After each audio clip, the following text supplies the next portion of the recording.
बताओ कि तुम्हारी नजर में आतंकवाद की डेफिनेशन क्या है? ने जो किया वो आतंकवाद है। ये आप कहते रहो।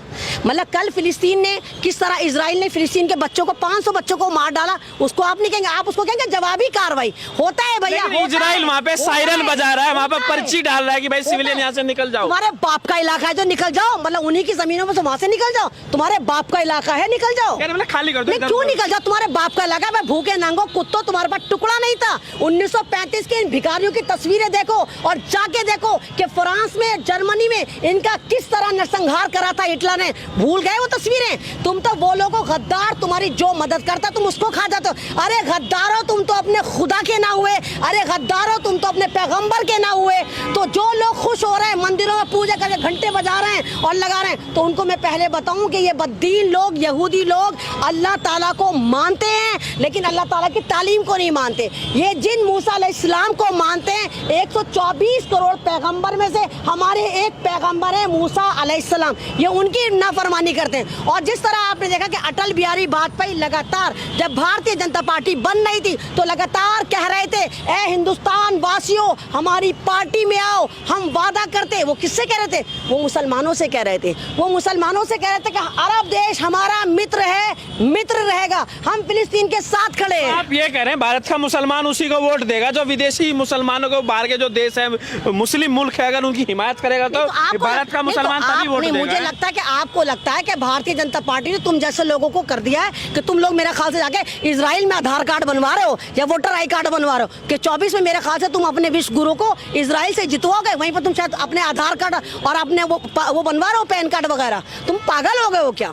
मतलब आप ही देखिए कि मतलब क्या है। कितना प्यार आपको फिलिस्तीन के लिए है, भारत से है? अरे बावले, भारत मेरा मुल्क है, फिलिस्तीन मेरी धार्मिक जगह है, वो मेरे पैगंबरों का शहर है, वो मेरा किबला अव्वल है, वो मेरी धार्मिक जगह है। तुम फिलिस्तीन को भारत में लाके क्यों जोड़ दे? तुम ही लोग हो जो मणिपुर को दिखाते हो कि सऊदी अरब का हिस्सा है और फिलिस्तीन को तुमने हिंदुस्तान में लाके डिप्लॉय कर दिया। अबे फिलिस्तीन बाहर है, मणिपुर भारत के अंदर है। तुमने मणिपुर को तो बसा दिया बाहर, मणिपुर पर तुम बात नहीं करते, लेकिन फिलिस्तीन पर तुम ऐसे दर्द ले रहे हो कि जैसे भारत के अंदर फिलिस्तीनी है और इजराइल है और दूसरी स्टेट पे हमला कर दिया। अंजाम क्या होगा? अंजाम कुछ नहीं होगा। अंजाम जीत हक की होगी। लगातार 75 सालों से जुल्म हो रहा है, लगातार हो रहा है, लेकिन मैंने फिर कहा कि अल्लाह ताला सुप्रीम खुदा है, बैठा हुआ है और वो लोग मरने क्या है। यहाँ का सबसे जीदार मुसलमान, सबसे ज्यादा ईमानदार मुसलमान, सबसे ज्यादा ईमान पे कायम रहने वाला मुसलमान फिलिस्तीनी है। उनको पता है कि हमारा अंजाम।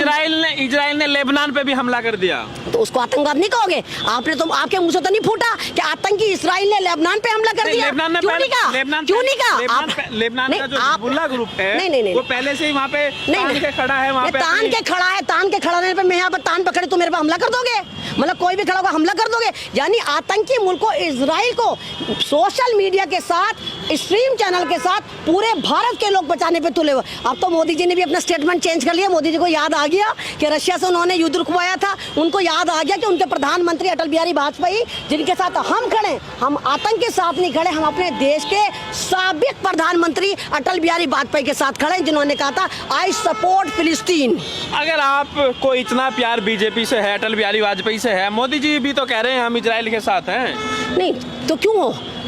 गिरगिट हो क्या? हो गद्दार हो, नमक हराम हो कि कल इसका नमक खाएंगे, कल उसका नमक। समय की बात है, समय के हिसाब से डिसीजन लिया जाता है। डिसीजन भैया खुदा तुम्हें समझे, जानवर कुत्ते बिल्ली नहीं हो, डिसीजन दिमाग से लिया जाता है। यानी तुम हमेशा कातिल के साथ खड़े हो। वक्त के हिसाब से होता है ना। मुसलमान मरता है वहाँ तुम खड़े रहते हो। मतलब जहाँ मुसलमान मरता है, मुसलमान आतंकवादी, यहाँ का आतंकवादी, वहाँ का आतंकवादी, और जहाँ मुसलमान मरता है जो दूसरा मुल्क मारता है तुम उसको कहते हैं जवाबी कार्रवाई। आपके लिए देश की नीति से ऊपर पूरी दुनिया है मुसलमान आपके लिए। देखिए देश की नीति में यहाँ कोई मतलब नहीं। मोदी जी आप ही तो, जब कोई भी मुल्क, जब मेरे भारत के किसान बैठे थे, मेरी भारत की वो रेसलर जो गोल्ड मेडल लेकर, आप दुनिया है किसी भी मुसलमान के लिए खड़े हो यार। तो पहले बात तो सुनता नहीं, अपने टांग अड़ाता है बीच में सवाल दाग देता, सुनता है नहीं बावला।